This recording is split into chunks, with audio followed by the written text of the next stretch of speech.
श्री कृष्णा श्री कृष्णा श्री कृष्णा श्री कृष्ण। गुरुर्ब्रह्मा गुरुर्विष्णु गुरुर्देवो महेश्वरः गुरु साक्षात् परं ब्रह्म तस्मै श्री गुरवे नमः।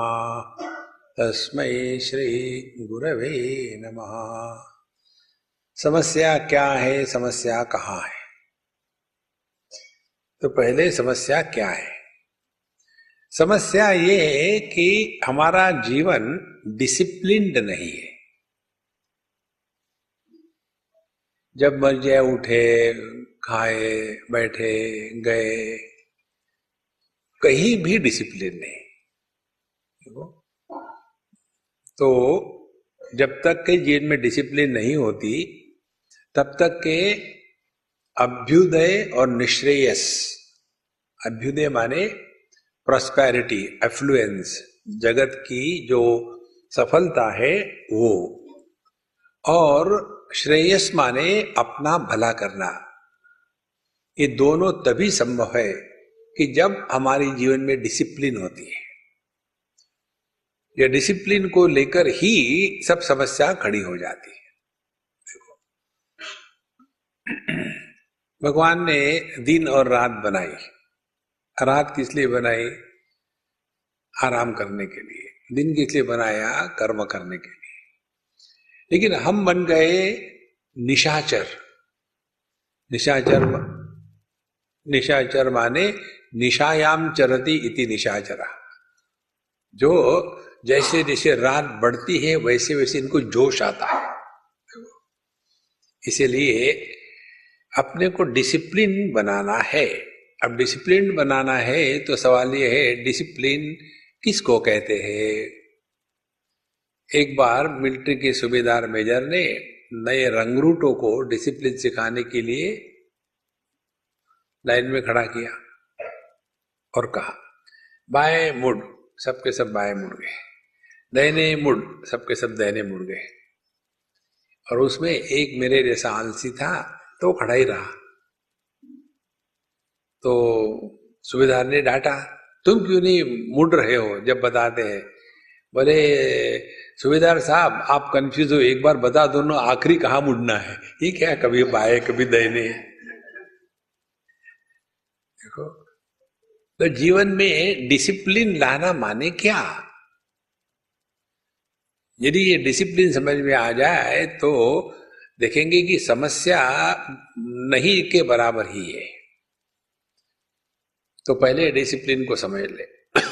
डिसिप्लिन माने पहली बात, क्या हम दुनिया के लिए समस्या है और क्या दुनिया हमको समस्या के रूप में ग्रहण करती है?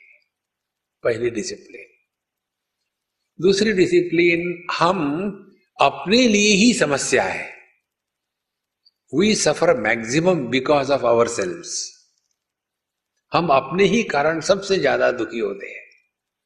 दूसरी समस्या, तो इसको डिसिप्लिन में लाना है। तीसरी डिसिप्लिन होती है कि हम दिन भर कैसे रहते हैं। 24 घंटे कंप्लेन, फ्रस्ट्रेशन, एंगर। चौथी डिसिप्लिन है, हमारे जीवन के कार्यकलाप जो भी है वो किस आधार पर है। पांचवी डिसिप्लिन ये है कि क्या ये दुनिया हमारे अंदर में अपने मर्जी से प्रवेश कर रही है कि वहां कोई क्वारंटाइन लगाया है। जो आया अंदर घुस गया, जो आया अंदर घुस गया, वो देखना है। उसके बाद हम पहुंच जाते मन के पास। तो ये जो डिसिप्लिन है, पहली डिसिप्लिन, जिसको योग शास्त्र में अष्टांग योग के पहले अंग को बताते हैं। अष्टांग योग में यम, नियम, आसन, प्राणायाम, प्रत्याहार, धारणा, ध्यान, समाधि, ये 8 बातें बताते हैं। और ये बातें सिस्टमैटिकली चलनी है। देखो, कैसे ही नहीं दिन भर धूम धड़ाका किया और फिर मेडिटेशन के लिए बैठे, ऐसे कुछ नहीं होगा। देखो, एक बार एक हमारे कोई ऐसे पहचान के, बिना पहचान के हमको मिले, बोले स्वामी जी हम वहां गए थे इगतपुरी, जो अग्रवाल जी का जो स्थान था ना, हम विपासना का, हम वहां गए थे। बोले बहुत अच्छी बात है। बोले वहां से आने के बाद हमारा एकदम बड़ा विचित्र हो गया मूड। क्या हो गया? बोले एक तो सर भरा रहता है, चिड़चिड़ होती है, कुछ समझ में नहीं आता क्या गड़बड़ी हो गई, तो क्या करे। हमने कहा कि तुमको मेडिटेशन पॉइजनिंग हो गया है, डायग्नोसिस। क्योंकि वहां जाके क्या कहेंगे, किसी से बोलना नहीं, आंखों से हाथ नहीं मिलाना, चुप रहो चुप रहो। अंदर में तूफान हो रहा है, बाहर से चुप रह के क्या करोगे? देखो, ऐसी विकृतियां जब हम डिसिप्लिन के नाम पर लाते हैं तो परेशानी खड़ी होती है। तो पहली स्टेप पतंजलि महर्षि कहते हैं यम साधना। यम साधना किसको कहते हैं? यम साधना माने हमारा जगत के साथ व्यवहार करते समय हमने क्या नहीं करना चाहिए, द निषेध। विधि निषेध होता है, डूज एंड डोंट्स। डूज माने विधि, डोंट्स माने निषेध। तो जगत में रहते समय क्या नहीं करना चाहिए, देखो कितनी महत्व की बात है। हमको कई जगहों में खाने के लिए जाना पड़ता है। एक बार किसी पंजाबी के यहाँ जाना था, तो उन्होंने हमको फोन किया कि स्वामी जी आप क्या क्या खाते हैं। हमने वो तो मुझे याद नहीं है, क्या नहीं खाता हूं ये याद है।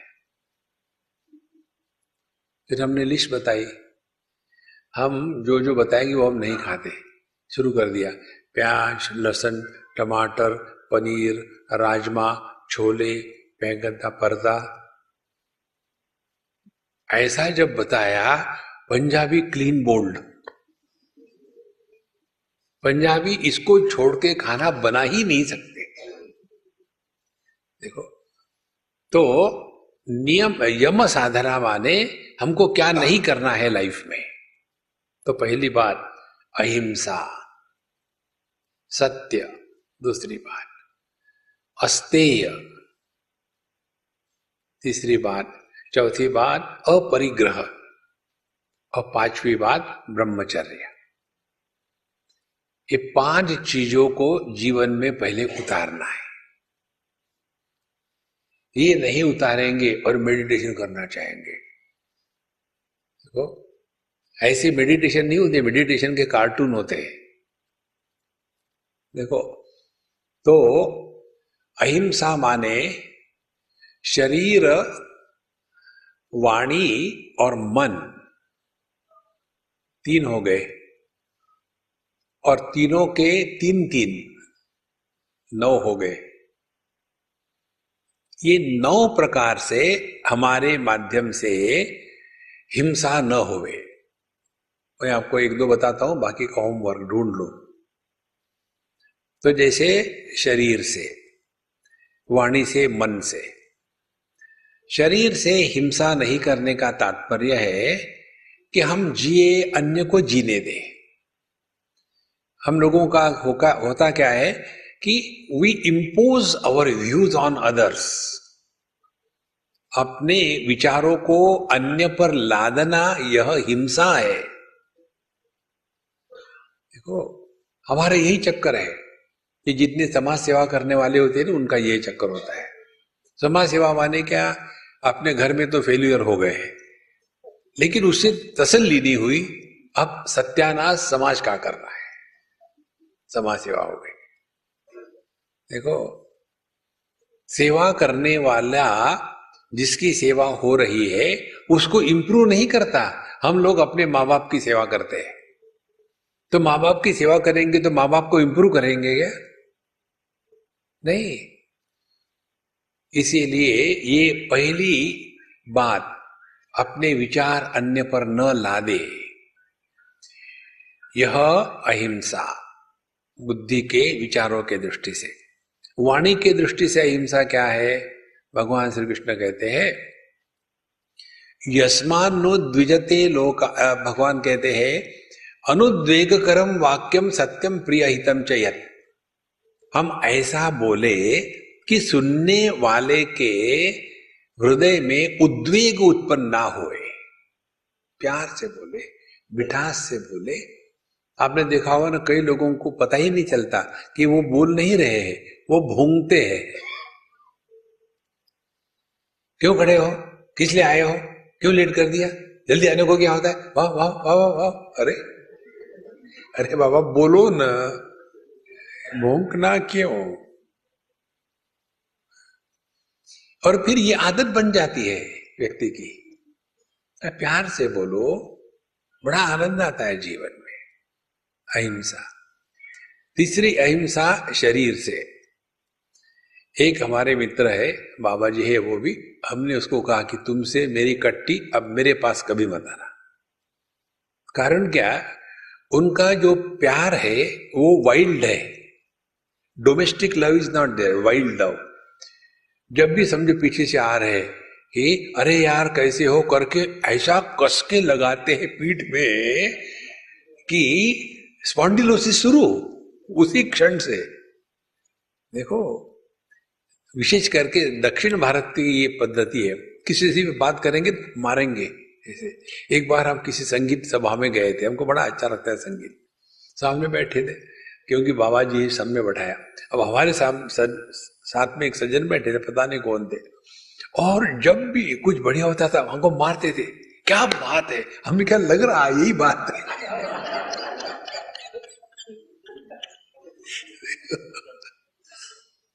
तो जगत के साथ ऐसा व्यवहार रहे कि हिंसा का निर्माण न होवे।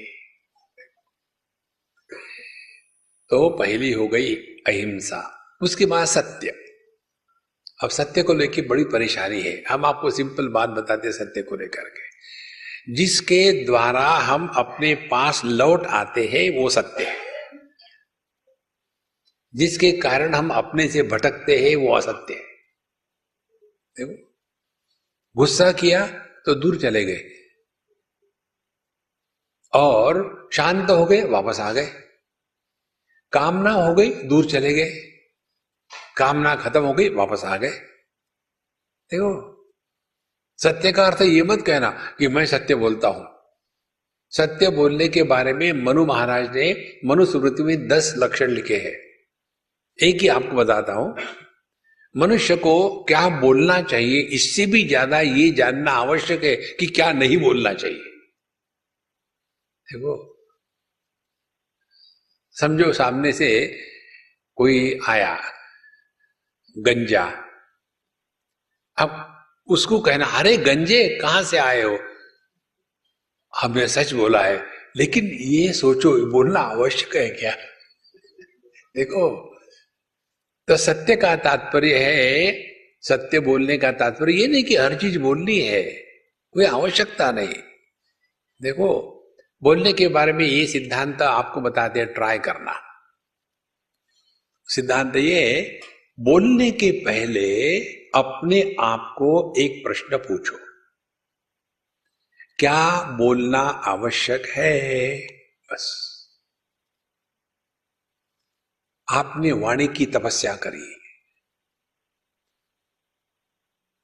99% केसेस में अनावश्यक हम बोलते हैं। देखो, और कैसा, पहले हर एक चीज के बारे में हमारा ओपिनियन, भारतीय व्यक्ति के ये लक्षण है, हर एक चीज में ओपिनियन होता है, हर एक चीज में एडवाइस होता है। Every Indian is expert in somebody else's job, not his own job. देखो, ये जो है वाणी पर नियंत्रण करना, ये बहुत बड़ी साधना है सेल्फ डिसिप्लिन की। देखो, और मनुष्य जितना अंदर से शांत होगा उतना बाहर से शांत रहता है। देखो, जो आदमी अपने आप से बहुत बोलता है वो बाहर चुप नहीं रह सकता। अब आप अपने अंदर झांक के देखो, जब अकेले बैठे रहते तब क्या करते,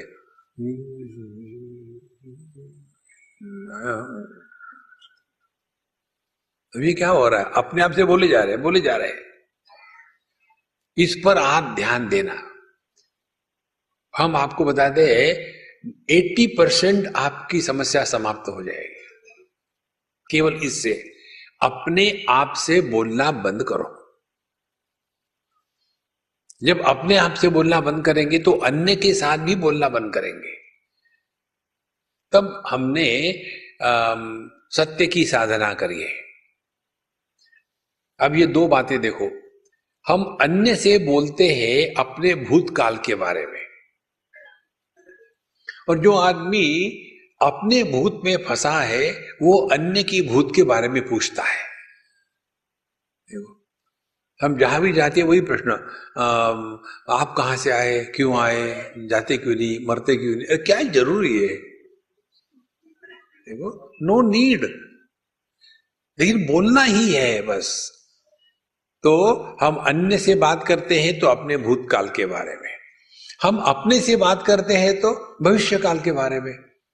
वहां जब जाऊंगा उसने ऐसा कहा तो मैं उससे ये कहूंगा, फिर उसने ऐसा कहा फिर मैं से। अब हम ही प्रश्न उठा रहे, हम ही उत्तर दे रहे, कोई सुन भी नहीं रहा। और हम कहते हैं नो आई एम सेंटिमेंटल। माने जब हम अपने आप से बात करते हैं और अन्य व्यक्ति सुनता नहीं तब उसको सेंटिमेंटल कहते हैं। जब हम अपने आप से बात करते हैं और अन्य व्यक्ति सुनता है तब उसको मेंटल कहते हैं। तो सेंटिमेंटल जैसे होता है ना, सेंटीमीटर का मीटर बनता है, वैसे सेंटिमेंटल का मेंटल बनता है। बहुत महत्व की डिसिप्लिन है। उसके बाद अस्तेय, अस्तेय का तात्पर्य है, ध्यान से सुनना, किसी की भी वस्तु को बिना अधिकार से प्राप्त करने का संकल्प भी मन में आया तो हमने चोरी करी है। देखो, जिस वस्तु पर हमारा अधिकार नहीं उसके प्राप्ति की इच्छा, यही हमारे मन में परेशानी खड़ी कर देती है। देखो कैसे, किसी की कार है बढ़िया, इनकी समझ क्या रखा, हम भी और हम जरूरी है। देखो, किसी भी वस्तु को देख करके हमको भी वो वस्तु मिलनी चाहिए, यही समस्या है। अब ध्यान से सुनना। आप समझो समुद्र के किनारे गए, एक बार की बात है विशाखापट्टनम की। हाँ, हम लोग जा रहे थे समुद्र के किनारे, थोड़ी पहाड़ी है, तो पहाड़ी से जाकर के कहीं हमको लेक्चर को जाना था। शाम का समय था। जैसे हम जा रहे थे उसी समय हमने हमारे मित्र को कहा रुक जाओ, तो रुक गए। हम नीचे उतरे और वहां देखा सूर्य का प्रतिबिंब समुद्र में पड़ा, लाइन की लाइन, बहुत सुंदर। और वहां पक्षियों की माला उड़ रही थी, मानो भगवान सूर्य को किसी ने एक पुष्पहार पहना दिया हो, इतना सुंदर। हम एकदम स्थिर होके वहां खड़े हो गए। बस 10-15 सेकंड, 20 सेकंड, 1 मिनट भी नहीं। हाँ चलो, फिर हम चल पड़े।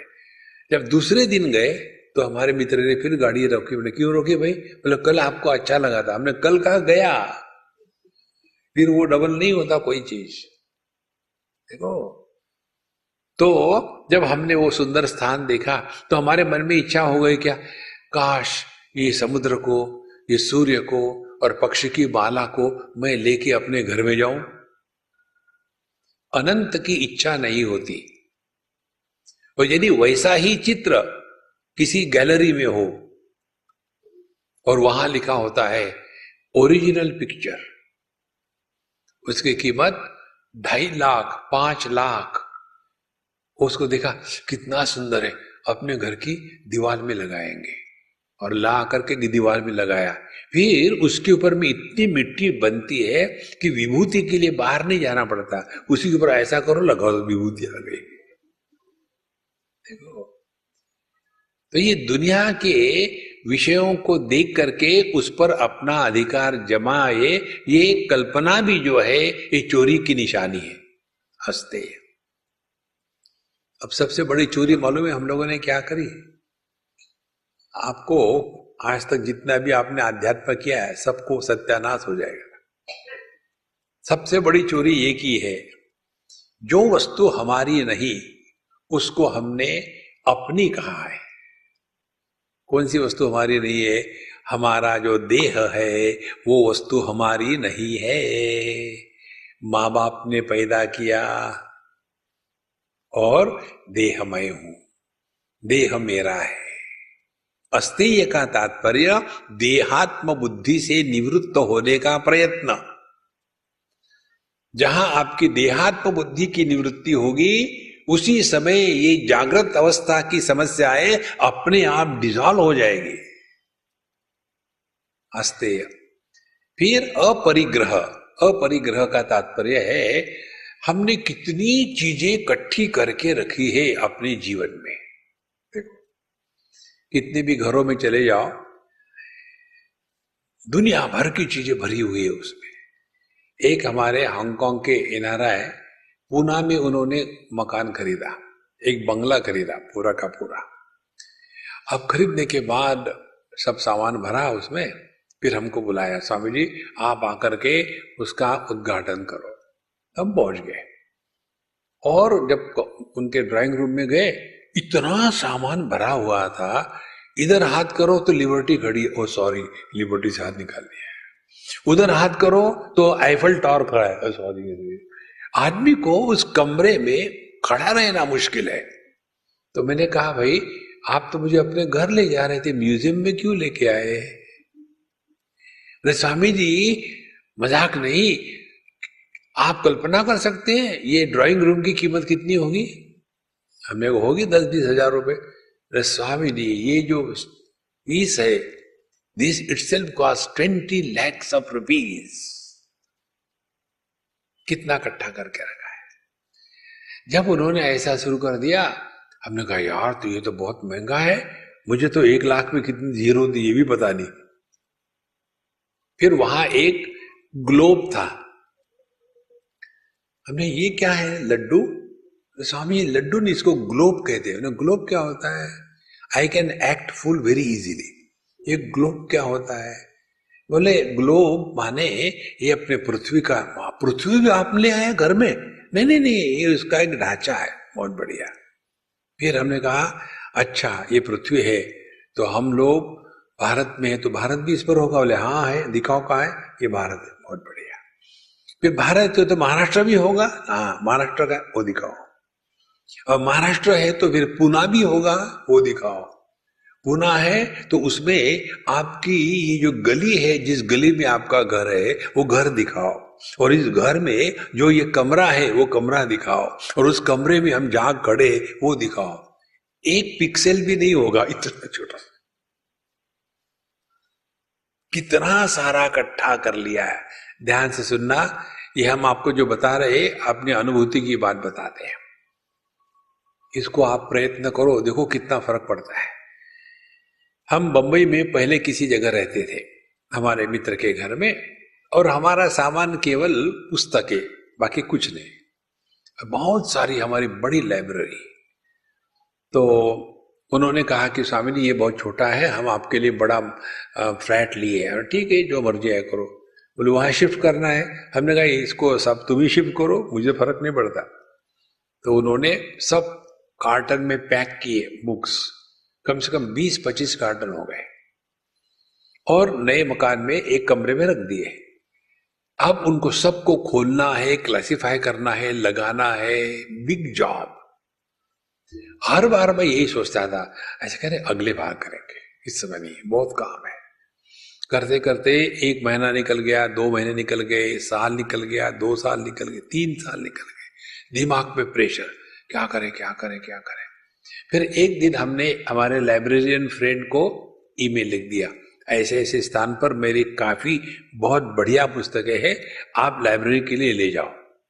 तो वो आकर के सब ले गए, कैटलॉग बनाया और मुझे लिखा कि हमने सब कुछ ले लिया है और जब आप आओगे तो उस पर साइन कर देना हमारे अकाउंट्स के लिए। जैसी उनकी ईमेल आई, सब वो पुस्तकें उठा के ले गए। मुझे इतना हल्का फील हो गया, हाँ अब बोझा कहाँ था।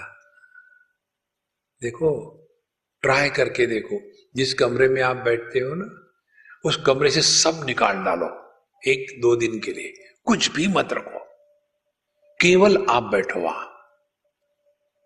देखो,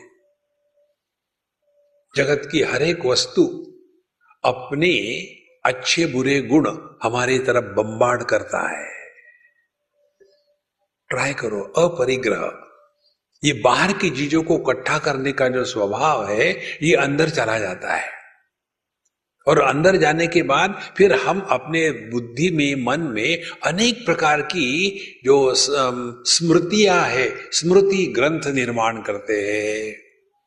और फिर जहां भी बोले जा रहे, जब हम वहां थे हमने ये किया, जब छोटे थे ऐसा करते थे, हम पेड़ पे चढ़ते थे। जोड़, आजकल के बच्चे पेड़ पे नहीं चढ़ते। नहीं, आजकल के बच्चों ने अपनी दुम काट दी है। देखो महाराज, अस्तेय, अपरिग्रह और ब्रह्मचर्य। अब ध्यान से सुनना, ब्रह्मचर्य के दो अर्थ बताते हैं। ब्रह्मचर्य का तात्पर्य है तत्व चिंतन में अपने को लगाना। ब्रह्मणि चरति इति ब्रह्मचर्य है। हमको तत्व चिंतन में लगना है, दुनिया के चिंतन में नहीं लगना। ब्रह्मचर्य। दूसरा ब्रह्मचर्य का तात्पर्य है हमको अपने जीवन में भोग के प्रति बहुत ही डिसिप्लिन चाहिए। क्या खाते, कैसा खाते, कब खाते, कितना खाते। देखो, खाने के बारे में हमारे भगवद गीता बताती है, युक्ताहार विहारस्य युक्त चेष्टस्य कर्मसु युक्त स्वप्नावबोधस्य योगो भवति दुःखः।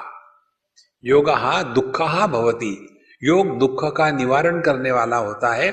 यदि हमने जीवन में संतुलन लिया है तो खूब खाना वन एक्सट्रीम, बिल्कुल नहीं खाना दूसरी एक्सट्रीम, ये दोनों गड़बड़ है।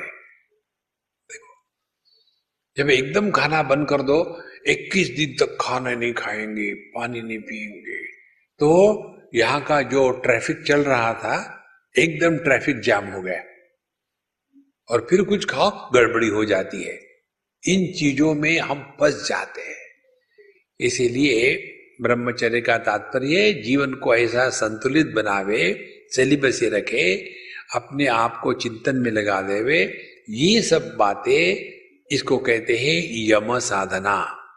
इस सब को यदि एक वाक्य में समझना है तो ये समझ ले, हम दुनिया के लिए समस्या न बने और दुनिया को हम समस्या के रूप में ना लेवे। पहली स्टेप सेल्फ डिसिप्लिन की।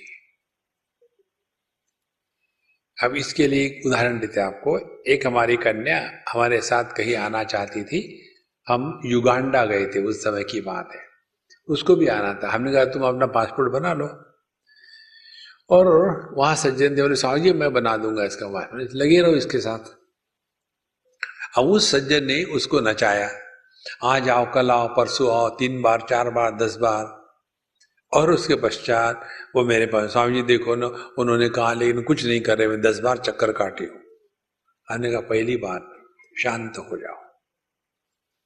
दूसरी बात, ये याद रखो इस दुनिया में तुम्हारा उस व्यक्ति पर क्या अधिकार है? कुछ अधिकार नहीं। जिस दिन हम अपने जीवन में अपने सभी अधिकार त्याग दो, आपको कभी दुख नहीं होगा। Right of your rights right away before they perform your rights right now. Right the correct spelling. हम अधिकार जताते हैं दुनिया पर, क्या ये हमारा अधिकार नहीं है? बिल्कुल नहीं है। हमारा अपने वाणी पर अधिकार नहीं है, अपने मन पर अधिकार नहीं है, दूसरे पर क्या अधिकार है? देखो, जिस दिन आपने अपने अधिकारों को तिलांजलि दे दी, एकदम मन शांत रहेगा। अन्यथा ये दुनिया हमारे लिए समस्या बन जाती है। अब दुनिया से अब हमको कोई शिकवा नहीं, कोई गिला नहीं। देखो कहां समस्या है। अब यहां से आते हैं दूसरे स्थान पर। हम अपने लिए समस्या बन जाते हैं। सबसे बड़ी हम अपनी समस्या है। इसीलिए आदमी अकेले में बोर हो गया, यार चलो जाते हैं गुप्ता जी के पास। क्यों बोर क्यों हो गए? अकेला था। अब सोचो, जो व्यक्ति अकेला होने के कारण बोर होता है अपने ही कारण, वो कितना सॉलिड बोर होगा। देखो, मैं यदि ये कहूं कि मैं इस कन्या के कारण बोर हो रहा हूं, समझ में आ गई बात। लेकिन जो आदमी अपने आप से बोर हो रहा है, अब इसको कौन मदद कर सकता है? देखो, इसीलिए हम अपने लिए समस्या न बने। विशेष करके जो वयस्क लोग हैं, हमारे जैसे बुढ़ाऊ, वो अपने लिए सबसे बड़ी समस्या है। और फिर वो उदार हृदय के होने के कारण अपनी समस्या पब्लिक को बांटते हैं। देखो, जैसे एक उदाहरण बता दें, ये विशेष करके उत्तर भारत के पंजाबियों में, सिंधियों में ये परेशानी होती है। वहां के लेडीज लोगों के घुटने इत्यादि बहुत दुखते हैं उम्र होने के बाद, क्योंकि साल भर जिंदगी भर जो खाया कंट्रोल नहीं, शरीर भयानक हो जाता है, कमर खत्म हो गई, कमरा हो गया। तो किसी के यहाँ चले जाओ, स्वामी जी तुसी आगे बैठो, बैठ लिया, और हमने गलती करी, कैसे हो? ये उनका दोष नहीं था, हमने पूछा कैसे हो, शुरू हो जाते हैं। सुबह जब उठे, महाराज जी क्या बताए, पैर में जो मोच आ गई और फिर वहां से दर्द यहां आ गया, घुटना तो पहले ही दुख रहा था, और इतना लाइवली डिस्क्रिप्शन होता है कि सुनने वाले को भी दर्द होने लग जाता है। अच्छा, उसके पश्चात कहते हैं, स्वामी जी ये घुटने में क्यों दर्द हो रहा है हमारे? उनको उत्तर क्या दे? तो हमने उस अम्मा को कहा कि देखो अम्मा, मेरे प्रश्न के उत्तर दो, आर्ग्यूमेंट मत करो। भगवान ने आंखें किस लिए दी है? बोले स्वामी जी मैं क्या KG1 में हूं? देखो तुम आर्ग्यूमेंट कर रहे हो, प्रश्न के उत्तर दो, देखने के लिए दिए। देखो कितना सुंदर उत्तर दिया तुमने। कान किस लिए दिए? सुनने के लिए दिए। इसी प्रकार से घुटने बुढ़ापे में दुखने के लिए दिए। हर एक का प्रयोजन होता है। देखो महाराज, नहीं तो इतना परेशान, इतना परेशान। तो हम अपने आप से परेशान बंद होने के लिए अब पतंजलि महर्षि ने फिर 5 बातें बताई। जैसे यम की 5 बातें बताई, नियम की है हम अपने लिए समस्या ना बने। तो उसके लिए 5 बातें क्या है? शौच, संतोष, तप, स्वाध्याय, ईश्वर प्रणिधानानि नियमाः। 5 है। पहली बात शौच। देखो, स्वच्छ भारत, शौच, वो श है, स नहीं है। कई जगह पे आप देखेंगे ये सकार, शकार, शकार, ये 3 प्रकार के जो स होते हैं ना, उसका उच्चारण भिन्न नहीं होता। एक बार हम गए थे केदारनाथ, वहां किसी ने बोर्ड लगाया था। बोर्ड एक्चुअली होना चाहिए था शौचालय। लिखने वाला पता नहीं कौन था, उसने उस बोर्ड को 2 लाइन में लिखा। पहली लाइन में था शौचा, दूसरा लय। शौचालय माने बीबी मर गई।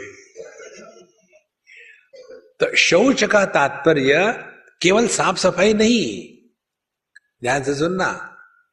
शौच माने बाहर की साफ सफाई और अंदर का पावित्र्य। हॉस्पिटल में बाहर की साफ सफाई होती है, अंदर का पावित्र्य नहीं होता। तो जो अंदर बाहर की शुद्धि को कहते हैं शौच। अब आप देखो, आप समझो बड़े फ्रस्ट्रेटेड हो, गुस्सा आ रहा, कुछ हो रहा, ऐसे समय जाकर के आप बढ़िया पहले गर्म पानी से नहा लो, सब बॉडी रिलैक्स हो जाएगी, फिर एकदम ठंडे पानी से नहा लो, सब एकदम फ्रेश हो जाओगे। देखो, दिन में कम से कम 2 बार तो नहाना ही चाहिए। दिन में 2 बार, हम तो 2 महीने में 1 बार नहाते हैं। साफ सफाई का जीवन में बहुत महत्व है। कई बार ऐसा होता है ना, नहीं हम तो बाबा सिंपल लिविंग और हाई थिंकिंग पर बिलीव करते हैं। इनकी सिंपल लिविंग हाई थिंकिंग नहीं होती, shabby living and stupid thinking होती है। अब इसको लेकर के आपको एक बतावे, एक अम्मा मुझे मिलने आई बंबई में। स्वामी जी मुझे आपसे बात करनी है। हमने कहा तुमने ना पूछा ना कौन हो, कहाँ से आई हो, टपकी सीधी आ करके। तो शुरू कर दिया उसने, स्वामी जी मेरी समस्या है। समस्या ये है कि मैं और पति हमेशा झगड़ा करता हूं, झगड़े करते हैं। दूसरी बात, मेरे ऑफिसर जो है ऑफिस में मुझे कभी भी ठीक से बात नहीं करते। मेरी सबॉर्डिनेट जो है मेरी बात सुनते नहीं। मुझे कोई दोस्त नहीं है। मेरे बच्चों ने मुझे राइट ऑफ कर दिया है। अब मैं क्या करूं? मैं रोज नहाती हूं, मेडिटेशन करती हूं, घास खाती हूं, मिर्च नहीं, मसाले नहीं, उसके बाद प्याज नहीं, लहसुन नहीं, और गेहूं की घास उगा करके खाती हूं। इतना मैं सब करती हूं, फिर भी ऐसा क्यों हो रहा? तो मैंने उसको कहा मैं बताऊंगा, बीच में मुंह मत मारना और मेरा बोलना होने के बाद निकल जाना।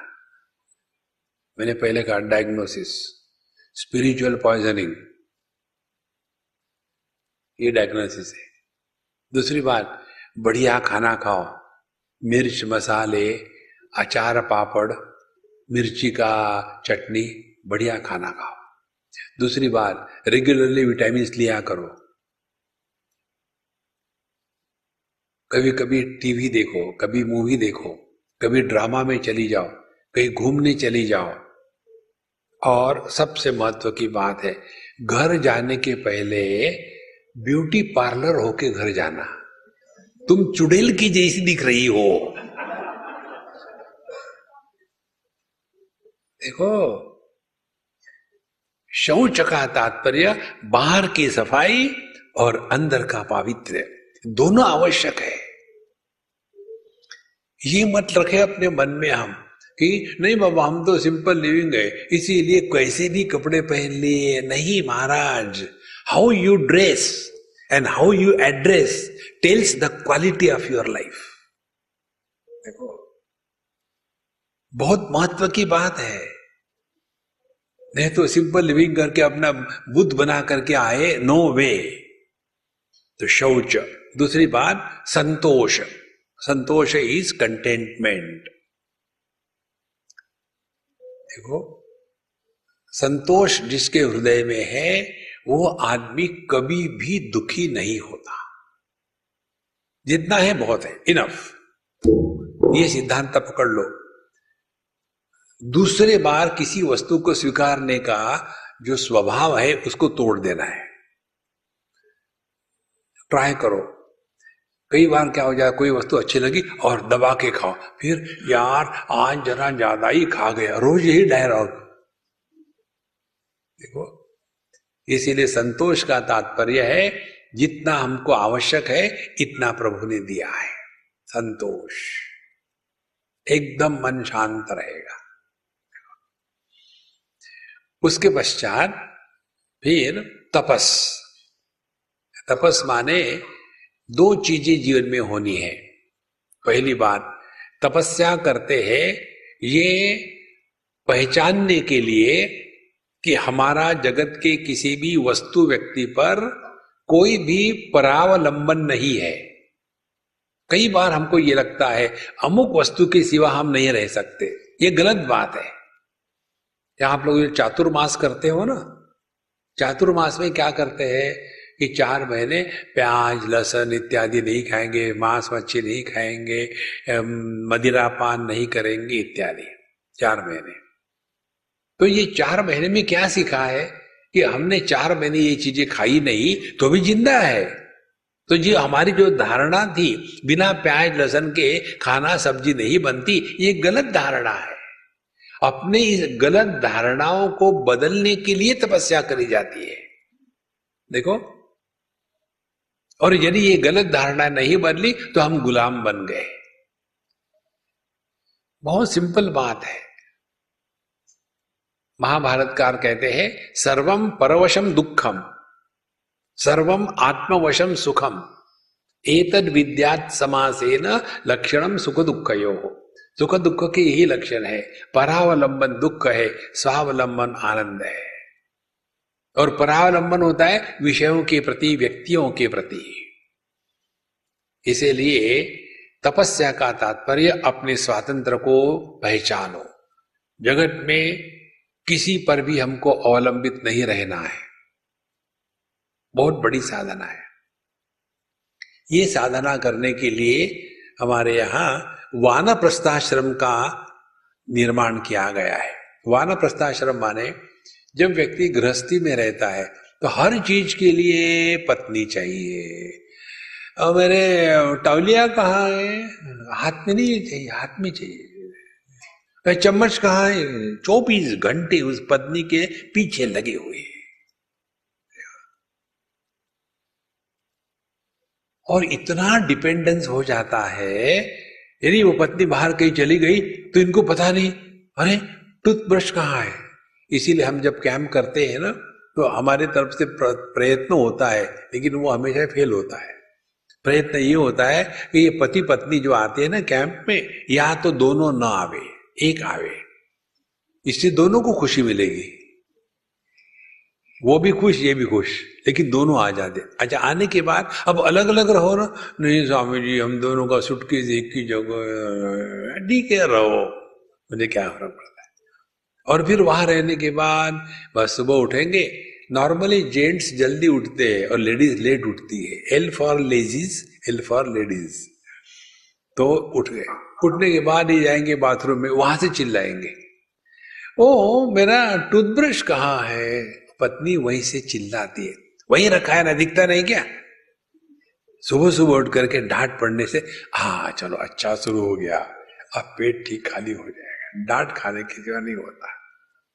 अच्छा, उसके बाद वो टूथपेस्ट कहाँ दिख नहीं रहा है, फिर दूसरी डांट पड़ती है। अंधे हो क्या, वो बाएं तरफ रखा है, हाँ मिल गया।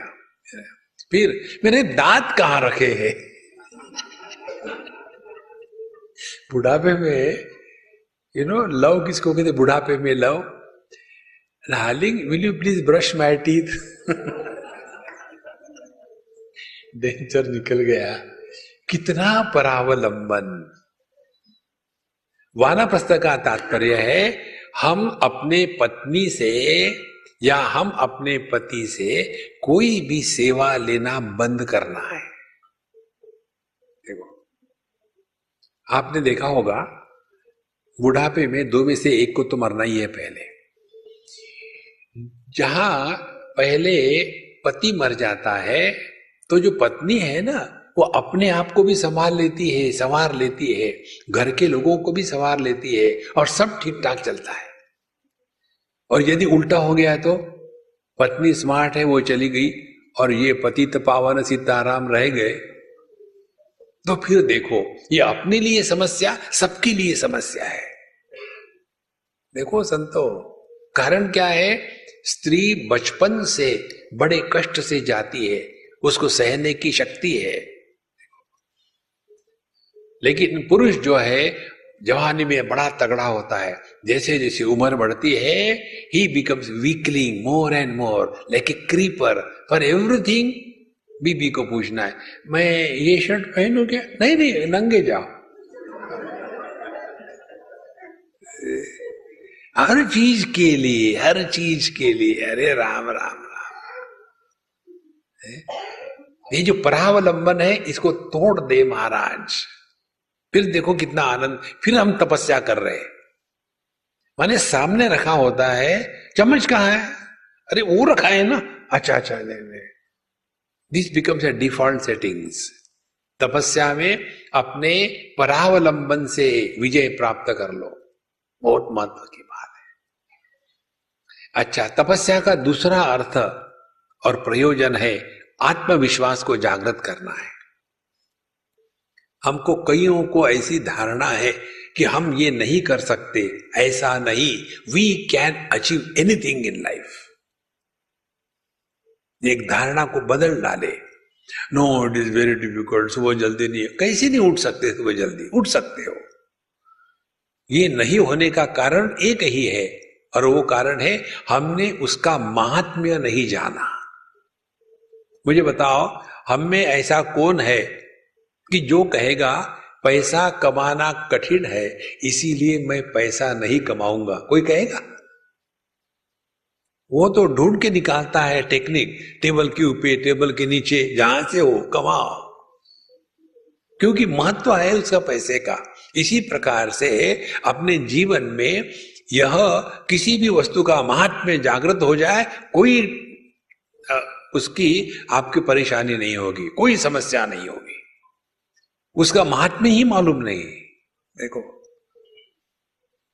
तो तपस किया, आत्मविश्वास को जागृत किया, और जैसे जैसे आपका आत्मविश्वास जागृत हो जाता है ना, वैसे जीवन में हल्का फुल्का नेस आ जाता है। देखो, जो व्यक्ति गाड़ी चलाने में एक्सपर्ट है उसको कोई टेंशन नहीं होता, कहीं भी गाड़ी ले जाता है।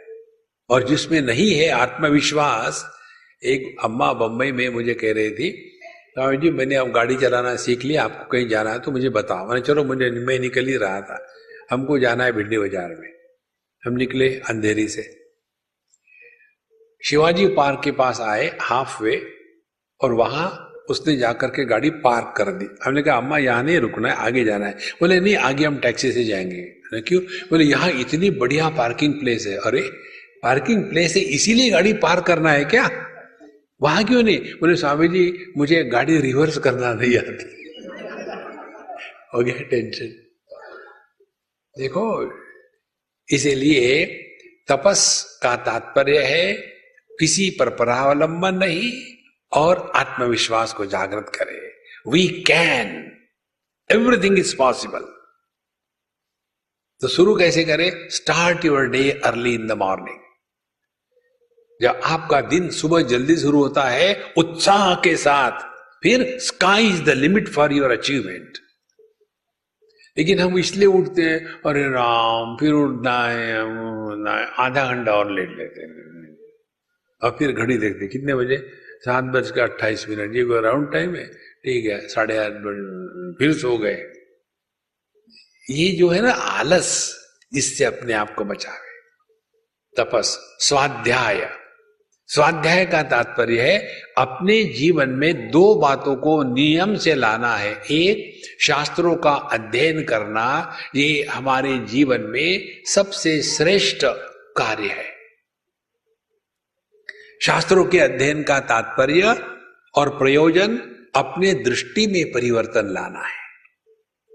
देखो, जिसके दृष्टि में परिवर्तन आएगा उसका दर्शन बदलेगा, जिसका दर्शन बदलेगा उसका जगत के साथ व्यवहार बदलेगा, जिसका जगत के साथ व्यवहार बदलेगा उसका जगत के साथ अनुभव बदलेगा, जिसका जगत के साथ अनुभव बदलेगा उसका जीवन बदलेगा।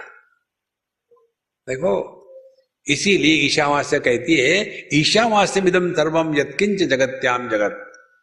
जगत को यदि हम ईश्वर के रूप से देखें तो कोई भी व्यक्ति के अंतःकरण में भोग वृत्ति नहीं आ सकती।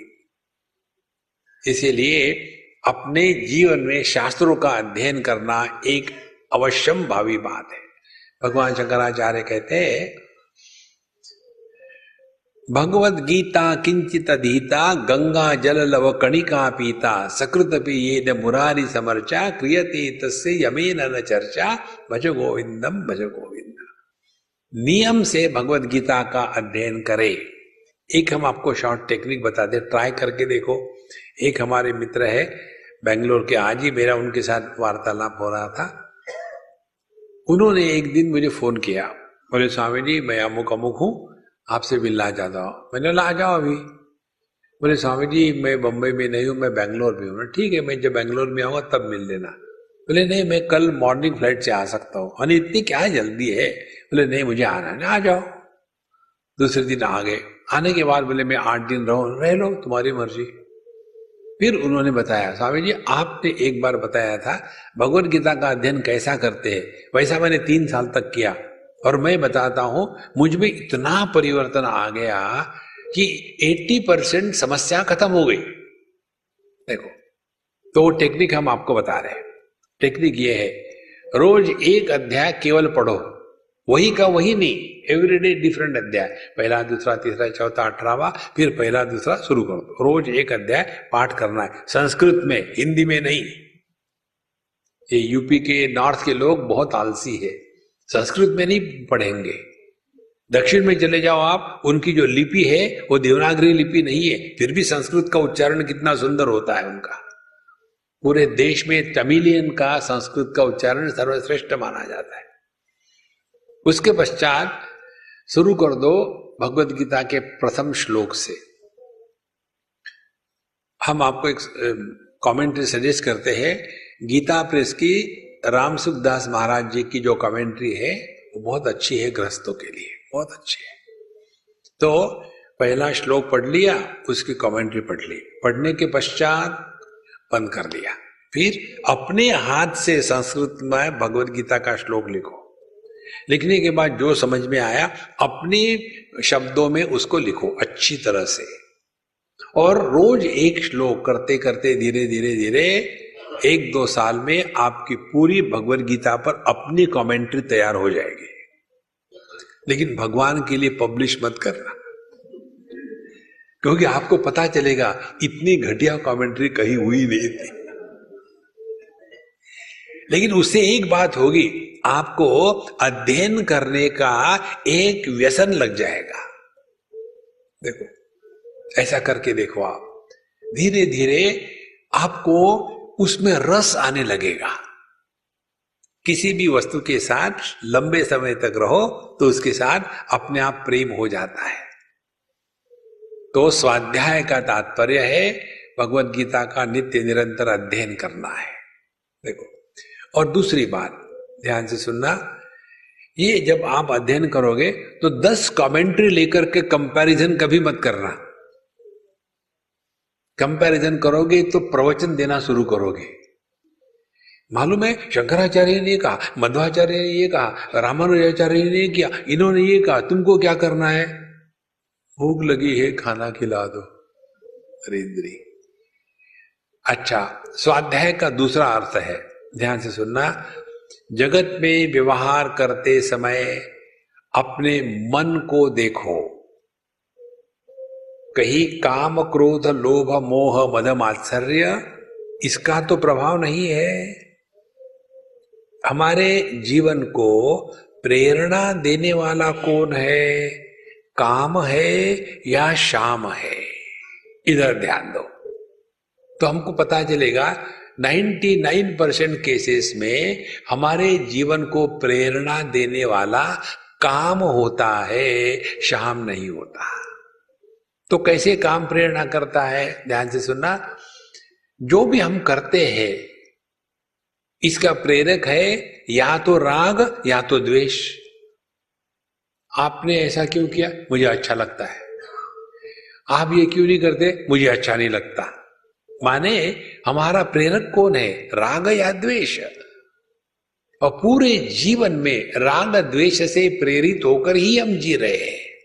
देखो, समझो रंग ले लो, किसी को पीला रंग पसंद है, किसी को लाल पसंद है, किसी को हरा पसंद है। अब उनको पूछो तुम पीला रंग क्यों पसंद है? पसंद है और क्या है? कोई लॉजिक है उसके पीछे? तो राग द्वेष के पीछे कोई भी लॉजिक नहीं होता। लेकिन पूरा का पूरा जो जीवन है राग द्वेष से प्रेरित होकर के चल रहा है, माने अपना जीवन बिना लॉजिक बिना रीजन का चल रहा है, और हम अपने आप को बड़े इंटेलिजेंट कहते हैं। इसीलिए इधर ध्यान दे, हम जो कर रहे हैं वो करणीय है इसलिए कर रहे हैं या राग द्वेष से प्रेरित होकर के कर रहे हैं? कठोपनिषद में एक मंत्र आता है, उसका अर्थ ये है, हमारे जीवन की हर एक घटना हमको 2 ऑप्शंस देती है। देखो, श्रेय या प्रेय। इधर ध्यान दे कि जो भी कुछ हम कर रहे हैं वो हमको प्रिय है इसलिए कर रहे हैं कि वो योग्य है इसलिए कर रहे हैं। यदि हम जो कर रहे हैं वो हमको प्रिय है इसलिए कर रहे हैं, तो जो प्रिय होता है वो हमारे लिए योग्य होने की आवश्यकता नहीं, और जो योग्य होता है वो प्रिय होने की आवश्यकता नहीं। उदाहरण दे लो, सुबह जल्दी उठना योग्य है, प्रिय नहीं। देखो, सुबह लेट उठना प्रिय है, योग्य नहीं है। खाना खाने की बात ले लो, खाना खाते समय जितना खाना खा सकते हैं उससे आधा खाना खाना चाहिए, 50%, और 1/4 में पानी भर लो, तब जाकर के मंथन ठीक होगा। और 1/4 वेंटिलेशन के लिए खुला रखना है। और हम जब खाने को बैठते हैं तो खाना खा गया, गुप्ता जी खाना खा लिया, अच्छा था, अरे बोलते क्यों नहीं यार ये, अच्छा क्या खाया, अब तो बोलना ही पड़ेगा, तो तुरंत निकाले मुख से जलेबी, खाया। अब जो इतना दबा के खाता है, वहां मध्य प्रदेश में स्ट्राइक शुरू हो जाएगा, ट्रैफिक जैम। देखो, इसलिए यह जो स्वाध्याय है, इधर ध्यान दे कि हम किसके द्वारा प्रेरित होकर के चल रहे हैं। स्वाध्याय, फिर तपस्वाध्याय, ईश्वर प्रणिधानानि। अब ईश्वर प्रणिधान ये सबसे महत्व का सूत्र है। हमारे जीवन में परमात्मा का, ईश्वर का होना बहुत महत्व की बात है। इसका कारण एक ही है, और वो कारण ये है, मनुष्य जब अच्छे कर्मों में लग जाता है, मनुष्य जब योगाभ्यास में लग जाता है, तो होलियर देन दाऊ, हम लोगों के जैसे नहीं है 10 बजे तक सोते रहते हैं, हम तो 9:45 बजे तक सोते हैं। हम लोगों के जैसे नहीं है मांस मच्छी खाते हैं रोज रोज, हम तो एक आध बार खा लेते हैं। देखो महाराज, ये जो मय है ना, अच्छाई का मय, ये बहुत डेंजरस मय होता है। कोई यदि मदिरा पान करने वाला होगा तो उससे वो छुटकारा पा सकता है, कोई मांस मच्छी खाने वाला होगा उसके वो छुटकारा पाएगा, कोई देर से उठने वाला होगा वो जल्दी उठ सकता है। इन कोई व्यक्ति सुबह जल्दी उठता है, योगा करता है, प्राणायाम करता है, फिर ध्यान करता है, नहाता है और पढ़ाई करता है, उसके बाद टीवी नहीं देखता, और अब उसको तो सुधरने की संभावना ही नहीं। अब तो हम तो बेस्ट है, लोगों के जैसे थोड़ी है। ये जो मैं डेवलप हो जाता है, इस मैं से छुटकारा पाने के लिए ईश्वर प्रणिधान की आवश्यकता है। देखो, अपने जीवन में परमात्मा को ले आओ। परमात्मा को ले आने का तात्पर्य एक है, बड़ा सिंपल है, हमको कहीं शिकवा नहीं, गीला नहीं, बिल्कुल सहज, शांत, प्रसन्न, पवित्र। जो हमारे लिए आवश्यक है वही प्रभु दे रहे हैं। योगक्षेमम वहाम्यहम, जो 9वें अध्याय में भगवान कहते हैं, वो केवल शब्द नहीं है LIC के, वो वास्तविकता है। योगक्षेमम वहाम्यहम का तात्पर्य है तुम्हारे लिए जिसकी आवश्यकता है वो मैं देने की जिम्मेदारी लेता हूं और मैं समर्थ हूं। योगक्षेमम वहामी अहम, तो वहामी, यह जो शब्द है ये 2 धातुओं से बन सकता है, माने उसका मैं वहन भी करूंगा और उसको करने में मैं समर्थ भी हूं, मैं दूंगा भी, दोनों बातें हैं।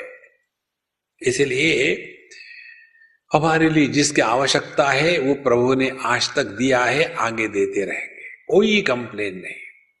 और जिसकी आवश्यकता नहीं वो ले जाएंगे, लेने तो उन्हीं का तो था। देखो, जैसे जैसे ये बात समझ में आएगी, आपने ईश्वर प्रणिधान पूरा किया है। ऐसा व्यक्ति स्वयं के लिए समस्या नहीं। अब ध्यान से सुनना, ये जो 2 हमने इतना ज्यादा भार दिया है, क्योंकि यम नियम की ये 10 बातें हैं, इसको योग शास्त्र में बहुत महत्व दिया है। लेकिन आप देखेंगे ये योगा करने वाले जितने हैं, बॉडी ट्विस्टर्स, इन दोनों को बाईपास करके चले जाते हैं। उनके लिए योगा माने क्या, बैठे एक पोस्चर में आधे घंटा बैठ लिए, केवल एक पोस्चर में घंटों बैठना यही योगा है। तो भारतवर्ष की सभी भैंसे महायोगी है। देखो महाराज, ये योगा शरीर के स्तर पर नहीं है। और आप देखेंगे पतंजलि के योग सूत्र में आसन के लिए उन्होंने केवल 2 सूत्र दिए हैं और ये यम नियम के लिए 10 सूत्र दिए हैं। तो जिसको ज्यादा महत्व दिया है उसी को तो हमने जीवन में उतारना है ना। और इतने सारे 195 सूत्रों में से केवल 2 सूत्र है जो आसन के लिए दिए, और वो भी गलत प्रकार से हम लोग लेते हैं। आसन की परिभाषा पतंजलि के अनुसार स्थिर सुखम आसनम, जो सुख है वो स्टडी होना चाहिए, पोस्चर नहीं। देखो उसको आसन कहते हैं। नहीं तो बैठे हैं पद्मासन ला करके और फिर बड़ी मुश्किल हो रही है, अब खुलता ही नहीं, अरे जरा पुलिस को बुलाओ ले चलो, खुलता नहीं है। ये कोई आसन है कि क्या कार्टून है आसन का? देखो स्थिर सुखम, जिसमें आप शांति से प्रसन्न होकर के रह सकते हैं, वो आसन है। अब ध्यान से सुनना, ये सुख में स्थिरता, स्थिर सुखम, सुख का जो एडजेक्टिव है वो है स्थिर।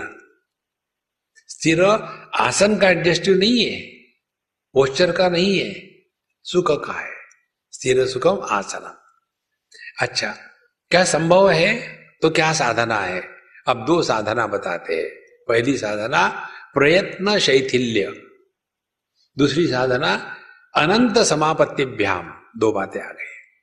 प्रयत्न शैथिल्य माने जहां हमारे जीवन में सहजता आ गई वहां हम सुखी है। देखो, जहां जहां प्रयत्न है वहां हम नॉर्मल नहीं है। उदाहरण ले लो, जिनको ऊंचा सुनने को आता है उनको प्रयत्न करना पड़ता है सुनने के लिए। प्रयत्न करेंगे तो थक जाएंगे, और जो नॉर्मल सुनने वाले हैं उनको कोई प्रयत्न नहीं करना, आराम से बैठे, थकेंगे नहीं। माने जब जब हमारे जीवन में प्रयत्न आता है तब तक हम नॉर्मल नहीं है। देखो अब हम क्या करते हैं अपने जीवन में, ध्यान से सुनना। We are struggling to prove something to somebody, alas we don't know what we want to prove to whom. यही जीवन की बड़ी विडंबना है। हम जो नहीं है वो प्रूव करने का प्रयत्न करते हैं। There is no need. देखो, be yourself at ease, प्रयत्न शैथिल्य। और ये प्रयत्न की शिथिलता कब आएगी? अनंत समापत्तिभ्याम, जब हम अनंत परमात्मा के प्रति संपूर्ण रूप से समर्पित हो गए। हमको दुनिया में कुछ भी सिद्ध नहीं करना। ये 2 बातों को पकड़ लो। We don't have to prove anything to anybody in this world. दूसरी बात, never try to justify anything. नहीं, मैं आ रहा था लेकिन क्या हो गया, ऐसा हो गया, इसलिए लेट हो गया। किसने पूछा था? लेकिन वो स्वभाव बन जाता है। ये 2 बातों को मन से हटा दे, प्रयत्न शैथिल्य अनंत समापत्तिभ्याम, तब आपका आसन स्थिर हो गया। देखो हमारे दुख का कारण क्या है? हम जो नहीं है वो सिद्ध करने का प्रयत्न करते हैं। बैठेंगे, मेडिटेशन कर लेंगे और फिर परेशान हो रहे। जिद्दीपना से आध्यात्मिक साधना नहीं होती। हम आपको एक उदाहरण देते। एक हमारे मित्र है स्वामी जी महाराज, अब शायद वो बहुत बीमार रहते। उनका ये कुंडलिनी का मार्ग है। बद्रीनाथ में रहते थे, उनका बड़ा आश्रम, हम जाके उन्हीं के पास रहते थे। तो सुबह उठ करके हम उनके कमरे में चले जाते थे, साथ साथ बैठ लेते थे। वो हमको हमेशा कहते, स्वामी जी आप सुबह आया करो हमारे साथ। ठीक है। और फिर एक दिन उन्होंने हमको कहा कि स्वामी जी आप बगल में बैठते हो तो भी हमारी कुंडलिनी जागृत हो जाती है और इतने स्थिर हो जाते हैं, पता भी नहीं लगता, अकेले में परेशानी होती है। हमने कहा आप और तुम्हारी कुंडलिनी डरती होगी मेरे से उड़ गई करके।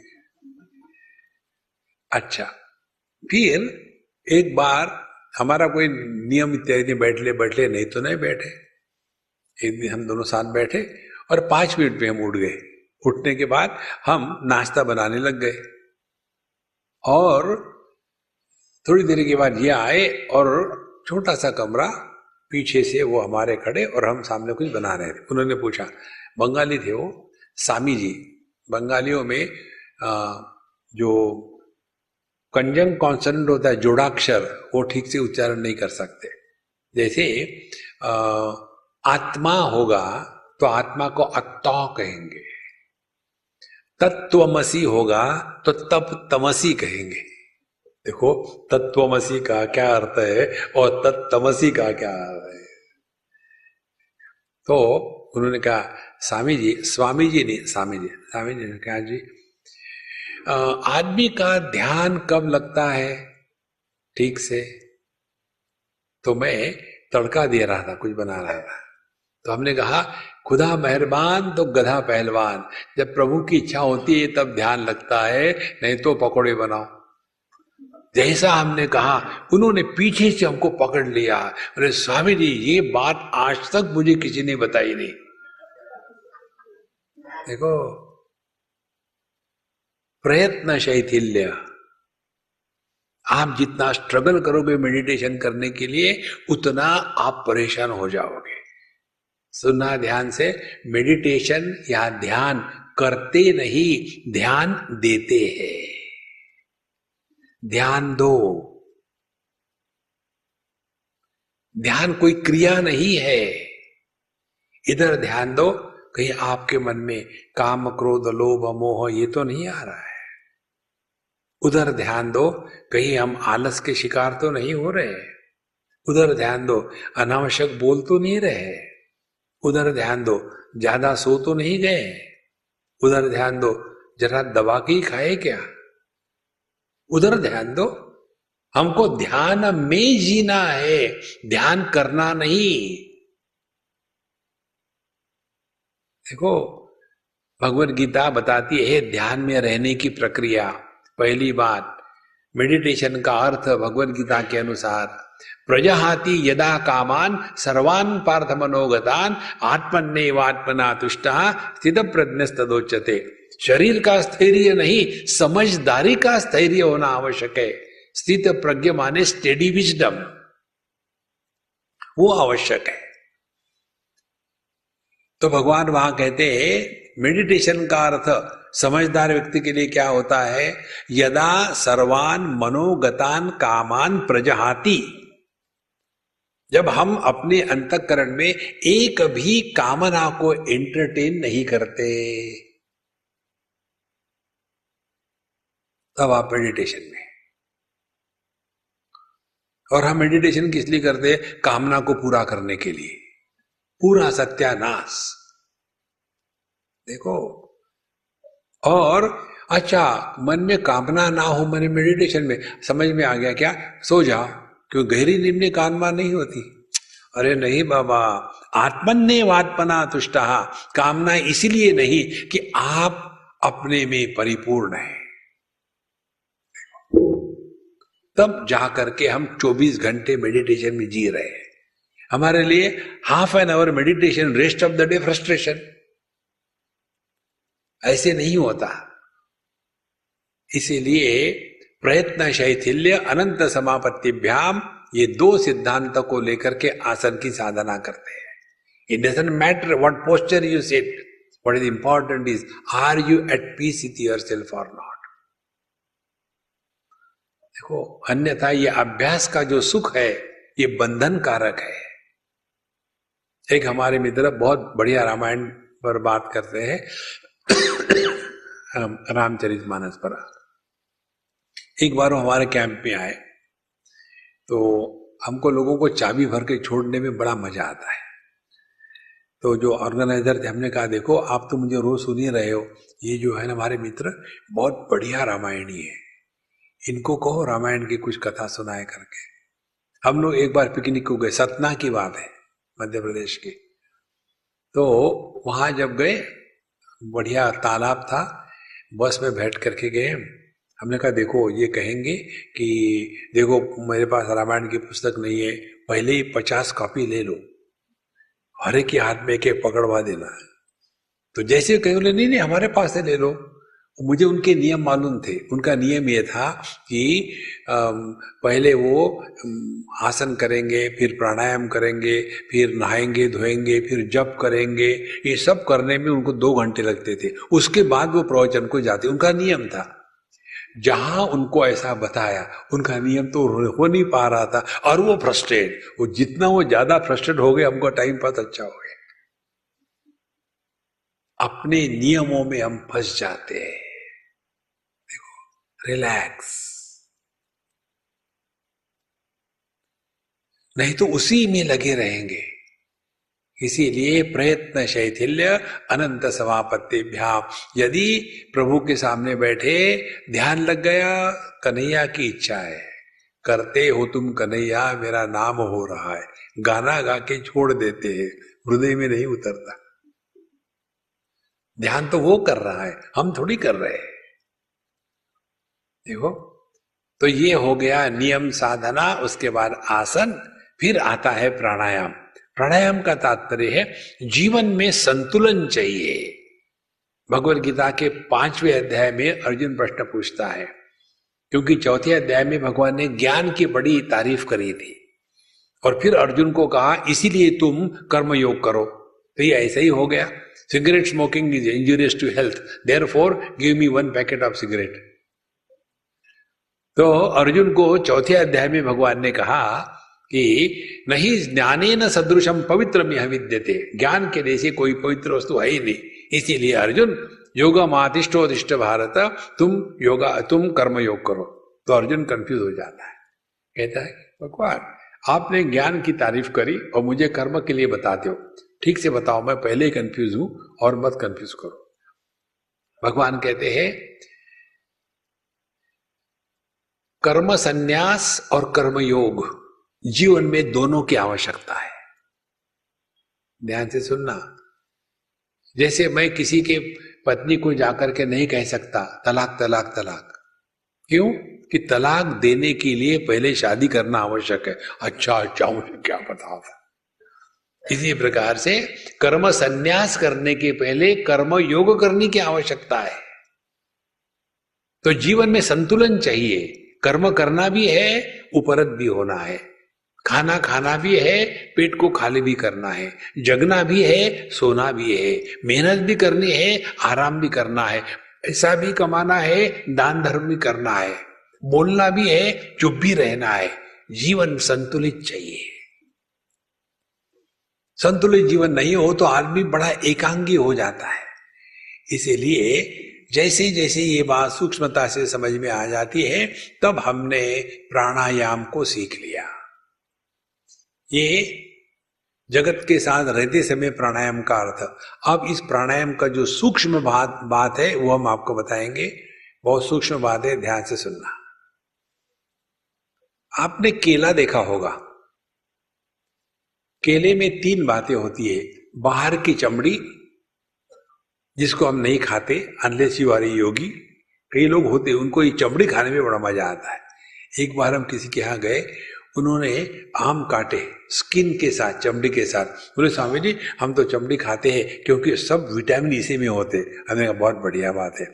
हमने सब अंदर के गरी खा ली, आम की चमड़ी, तो विटामिन खाओ। भैंस थोड़ी है। तो एक तो होता है केले की चमड़ी, दूसरा केला जिसको खाते हैं, और इन दोनों के बीच में, केला और चमड़ी, इसके बीच में रेशे होते हैं।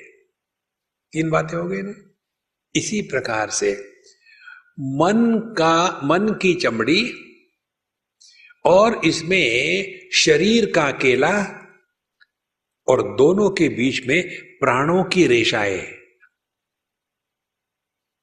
देखो यदि वो केला पका नहीं हो और आप जबरदस्ती से उस केले की चमड़ी को निकालने का प्रयत्न करो तो क्या होगा? चमड़ी आधी फटेगी, आधी चिपकी रहेगी। ऐसा ही होगा ना? एग्जैक्टली ऐसा ही होता है। तो पहले प्राणायाम के द्वारा हमको अपने मन और देह इनको धीरे धीरे अलग करने की प्रक्रिया है। प्राणायाम का तात्पर्य स्वास्थ्य नहीं, स्वास्थ्य बाय प्रोडक्ट है। देखो, जैसे हम गाय किस लिए रखते हैं? गोबर के लिए। गाय रखते हैं दूध के लिए, गोबर तो फ्री में मिलता है। इसी प्रकार से प्राणायाम के द्वारा स्वास्थ्य गोबर के जैसा है। फिर दूध क्या है? दूध यही है कि हमारा मन जब तक के देह के आकार को धारण करके रखा है तब तक के मय पैदा होता है। प्राणायाम के द्वारा हमको अपने मन ने जो देह का आकार धारण करके रखा है उस आकार को त्याग देना है। ये तात्पर्य है प्राणायाम का। अब देखो, समझो आप सिंधी हो, और सिंधी कौन होता है? जिसको पापड़ अच्छा लगता है। तो एक बार हम मैनेजमेंट की कॉन्फ्रेंस में ये सिद्धांत समझा रहे थे। हमने कहा भाई सभी लोग नेकटाई वाले आए थे, मैंने आप में कोई सिंधी है क्या? बोले मैं हूं, इधर आ जाओ। आ गए। वहां हमने एक टिश्यू पेपर लिया, हमने कहा कल्पना करो ये पापड़ है लेकिन खाना मत, कल्पना है केवल। बोले ठीक है। नहीं, इस टिश्यू पेपर को, पापड़ को उठाओ और ऐसा पकड़ो। उन्होंने उठाया, पकड़ा ऐसा। ऐसे पकड़ के रखो, मैं जब तक बताता हूं तब तक ऐसे रखो। ठीक है। और फिर मैं दूसरी बातों में लग गया। अब थोड़ी देर के बाद इनका हाथ नीचे जाने लग गया। हमने कहा सिंधी महाराज हाथ ऊपर को। फिर थोड़ी देर के बाद फिर नीचे जाने लग गया। 3 बार हुआ, 4 बार हुआ। बोले स्वामी जी अब नहीं होता। मैं ठीक है, रख दो, जाओ। फिर हमने कहा अब हम आपको प्रश्न पूछते हैं। जब आपने वो टिश्यू पेपर उठाया था तो उसका वजन उस समय 2 ग्राम था। हाँ ठीक है। 2 मिनट के बाद उसका वजन बढ़ गया था क्या? क्यों थके आप? फिर 5 मिनट के बाद क्या उसका वजन और बढ़ गया था? नहीं। क्यों थके आप? ध्यान से सुनना। कितनी भी क्षुद्र बात हो, कितनी भी घटिया चीज हो, उसको ज्यादा समय तक पकड़ के रखोगे तो जीवन में थक जाओगे। हमारा मन इस देह के आकार को पकड़ के रखता है और इसीलिए थक जाता है। और थकने के बाद सो जाते हैं। सो जाते हैं माने क्या? सोना माने मन ने देह का आकार त्याग दिया है। और इसीलिए गहरी नींद में हम स्त्री नहीं, पुरुष नहीं, पति नहीं, पत्नी नहीं, बाप नहीं, मां नहीं, सास नहीं, बहू नहीं, क्योंकि वहां देह ने, देह का आकार मन ने त्याग दिया है। जब ये मन देह का आकार त्याग देता है, 8 घंटे सोने के पश्चात जब हम जग जाते हैं तो कहते हैं क्या? यार 8 घंटे सोया था, मैं थक गया हूं। क्यों? क्योंकि 8 घंटे तक मन ने देह के आकार को धारण नहीं किया था। तो प्राणायाम का तात्पर्य देहात्म बुद्धि से निवृत्त होने की प्राथमिक शिक्षा, ये तात्पर्य है। देखो महाराज, तो जैसे केला पकता है माने क्या? केला पका माने उसकी चमड़ी और फल ये अलग होने के लिए कोई परेशानी नहीं है। अब सिंपल खींचो तो एकदम अलग हो जाता है। जब अलग हो जाता है तो बीच में के रेशे देखो कैसे अलग अलग हो जाते हैं। एग्जैक्टली उसी प्रकार से प्राणायाम करने से मन और देह, इनका जो आकार है वो मन धीरे धीरे इस आकार को त्याग देता है। ध्यान से सुनना। उस समय हमारा अनुभव होता है आकार रहित सत्ता।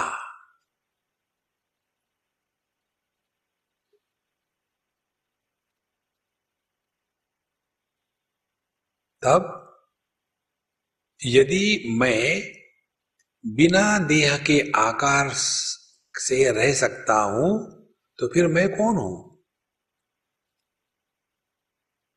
जब मैंने अपने आप को देह के रूप में स्वीकार किया है तो यह प्रश्न नहीं आएगा मैं कौन हूं। तब तो मालूम है मैं स्त्री हूं, पुरुष हूं, जवान हूं, बूढ़ा हूं इत्यादि। यदि मैं बिना देह के आकार से रह सकता हूं, सपने में हम रहते हैं, देह का आकार नहीं होता। गहरी नींद में हम रहते हैं, उस समय भी देह का आकार नहीं होता, लेकिन हम तो होते हैं। तो ये कौन है जो देह में रहते हुए भी देह के साथ तादात्म्य नहीं करता? अब यहां से आपकी चिंतन माला शुरू हो जाएगी। लेकिन इसी में फंसे हैं, नहीं जी प्राणायाम करने से जो है ना पेट खाली हो जाता है। अरे राम राम राम, ये तो ऐसे ही है। एक ने हमको हाथी दिया भेंट में, तो हम बड़े खुश हो गए, चलो हाथी मिल गया। अब इसे क्या काम करवाते हैं? हमने सोचा इस हाथी से अपना जो किचन गार्डन है ना उसको प्लोइंग कराएंगे। अरे राम राम राम, हाथी आपके घर को उठा के फेंक सकता है, उससे पापड़ उठा रहे हो। इसी प्रकार से यह जो योगाभ्यास है, योगाभ्यास परमात्मा का दर्शन करने का साधन है। उसको तो छोड़ दिया और स्वास्थ्य में लग गए। पतंजलि तो अपने गृह में उल्टी होते होंगे, अरे राम राम मैंने इसलिए नहीं कहा योगा। योग की परिभाषा पतंजलि कहते तदा द्रष्टु स्वरूपे अवस्थानम। जब हम अपने स्वरूप में निष्ठावान होते तब योग होता है। देखो संतो, तो जब हमने इस प्रकार से प्राणायाम के द्वारा नित्य निरंतर करते रहे तो शरीर से अलग होने की प्रक्रिया होती है। और दूसरी महत्व की प्रक्रिया बताए प्राणायाम की। आज मैं लंबा खींच रहा हूं, आपको बैठने की हिम्मत है कि बंद कर दो? जारी रखे, है हिम्मत? 56 इंची छाती है। देखो इस प्राणायाम के द्वारा मूल बात क्या होती है कि हमारे अंदर खाना खाने के बाद जो गैसियस टॉक्सिन्स इकट्ठे होते हैं वो हमारे मन को विक्षेप कराने का कारण होता है। मन में जो विक्षेप आते हैं, अच्छे बुरे विचार न चाहते हुए भी आ रहे हैं। कहां से आ रहे हैं? ये जो टॉक्सिन्स इकट्ठे होते हैं हमारे खून में, उसके कारण प्राणायाम के द्वारा उन टॉक्सिन्स को हम निकाल देते हैं। यहां तक होने के पश्चात अब हमने बाहर की दुनिया को निपट लिया है। अब ये बाहर की दुनिया हमें प्रवेश ना करे। अब आते ही इंद्रियों पर, जिसको कहते हैं प्रत्याहार। आहार माने खाना, प्रत्याहार माने नहीं खाना। अब हम विषयों से हट गए। अपने आप पर पहला नियंत्रण इंद्रियाणी। तस्मात् त्वम इंद्रियाणी नियम्य भरतर्षभ। कामना का जन्म होता है इंद्रियों में। पहले इंद्रियों में उसको मार डालो, तब काम पैदा नहीं होगा। कैसे मार डाले? Give yourself a minimum choice. किसी भी विषय में चॉइस मत दो। Lesser the choice happier you are, more the choice miserable you are. Simple rule है। और ये प्रत्याहार हो गया। फिर आते मन पर। अब मन का जो नियंत्रण है इसमें 3 बातें हैं। मन अनियंत्रित है का तात्पर्य मन देश काल वस्तु में भटकता है। तो पहले मन को देश में बांधना है, अपने हृदय में। माने ये खूनी हृदय नहीं, ये जो स्टर्नम है ये अपना आध्यात्मिक हृदय होता है। तो बैठ करके मन को वहां बांध दिया। अब यहां से हटो मत, ये बैठे रहो। दूसरी बात, मन विषयों में भागता है, तो सभी विषयों का त्याग कर दिया। एक विषय को पकड़ा, कन्हैयालाल को यहां बैठा दो। तो देश हो गया धारणा का अभ्यास, विषय को लेकर के ध्यान का अभ्यास, और लंबे समय तक काल का अभ्यास। तो धारणा, ध्यान, समाधि इन 3 अभ्यास के द्वारा हम अपने मन को एक स्थान पर एक विषय में लंबे समय तक बांधने का अभ्यास करते हैं। और ये 3 जब पूरी तरह से हो जाता है तब इसको संयम कहते हैं। तो शुरू कहां से किया था? यम से, और पहुंचे कहां? संयम में। जीवन में यह संयम आना, यह योग शास्त्र की पराकाष्ठा है। यदि संयम नहीं आया तो हमने योगा अभ्यास किया ही नहीं। और ऐसा जो संयमित मन है, इसको फिर आत्मचिंतन में लगाते हैं, तब हमको बातें तुरंत ग्रहण हो जाती है। भगवद गीता में भगवान इसी शब्द का प्रयोग करते हैं, या निशा सर्वभूतानाम तस्याम जागृति संयमी। संयमी माने वो जिसका मन देश काल वस्तु के द्वारा प्रभावित नहीं होता। ऐसा जो व्यक्ति है वो अपने स्वरूप को चुटकी के साथ पहचान लेता है। इस प्रकार से समस्या एकदम गायब हो जाएगी जहां हम अपने स्वरूप में वापस आ गए। और उसके लिए साधना क्या है? Be disciplined in life. जीवन में डिसिप्लिन होना बहुत आवश्यक है।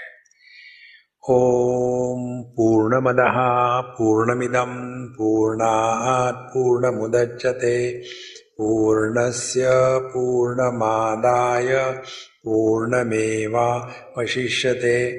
ओम शांति शांति शांति। हरि ओम। श्री गुरुभ्यो नमः। हरि ओम।